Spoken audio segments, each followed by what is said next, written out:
When someone asks, how much should I spend on meta ads? What's my answer? £20 a day? 50? 100? As much as you can afford? This is one of the most common questions I get. And the honest answer is, there isn't a universal number. The right budget depends on your goal, your expectations, and how complicated you've made your setup. And in this video, I want to walk you through a simple way to think about budget. Not emotionally, not based on someone else's screenshot, but based on your situation.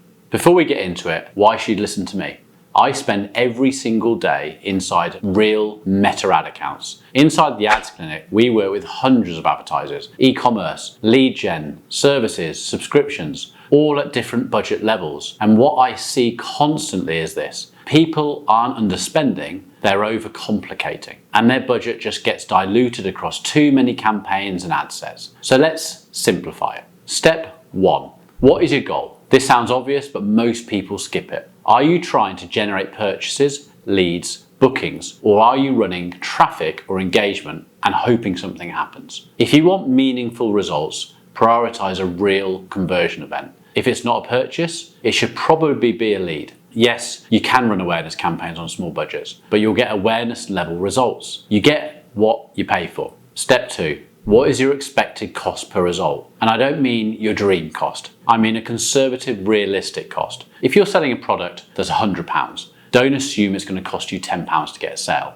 Assume it's going to cost you £100 at first, not because it will be forever, but because that protects your expectations. If you're generating leads, be realistic. A free ebook lead might cost you £1 to £5. A mortgage lead might cost you £50 to £100. These numbers vary wildly by industry, but you need a baseline. Now, here's where it gets practical. There's an old rule of thumb in meta ads. You want around 50 optimized actions per week. That gives the algorithm enough data to learn properly. Is it a strict rule? No. Can you get results with less? Yeah, but 50 per week is a strong target.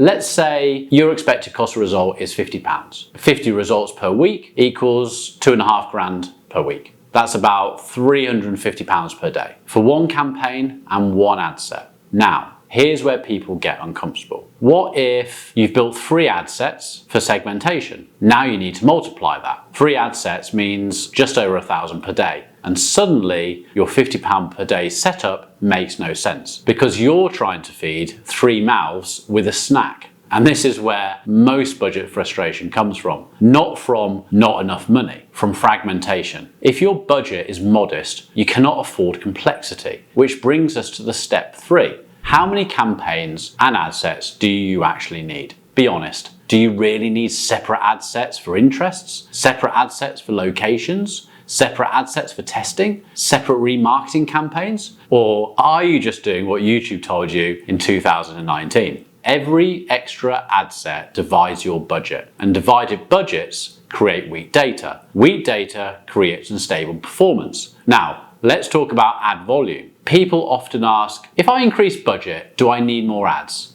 Generally speaking, higher budget equals more impressions, which equals more creative variation. Low budget equals fewer impressions, fewer ads needed. If you're spending £50 a day, you don't need 20 ads. You're just spreading learning thinner. On the flip side, if you're spending £1,000 a day with only 2 creatives, you're likely to create creative fatigue quickly. Budget and creative volume need to match. But don't create ads for the sake of creating ads. Create diversity strategically. Now, let's say you've done this exercise and the math suggests you should be spending far more than you are. This doesn't mean you need to increase budget tomorrow. It might mean you need to simplify. If you can't afford £350 per day, then don't run 3 ad sets. Run 1. If you can't generate 50 purchases per week, maybe optimize for leads first, or sell a lower priced product. Or accept that with 25 results per week, performance may be less predictable. And that's okay. Not every account needs to exit the learning, but you must understand the trade-off. Lower budget equals lower volume equals higher volatility. That's not meta being broken, that's maths. Now, let me say something important. Don't spend money you don't have. This isn't Monopoly. If you're just starting out, begin conservatively. You will waste money early on. Everyone does. But as you learn, refine, and stabilize, you can scale confidently. Increasing budget does not guarantee better results, but consolidating budget always improves performance. Your budget isn't just about how much you can spend. It's about whether you're giving Meta enough focus and enough data to work with. If your budget feels too small, ask, is it too small? Or is it just spread too thin? Because most advertisers don't need more budget, they need less complexity. If this helps you rethink your setup, then let me know. And if you want to learn more, go to my school link below and join the Ads Clinic today.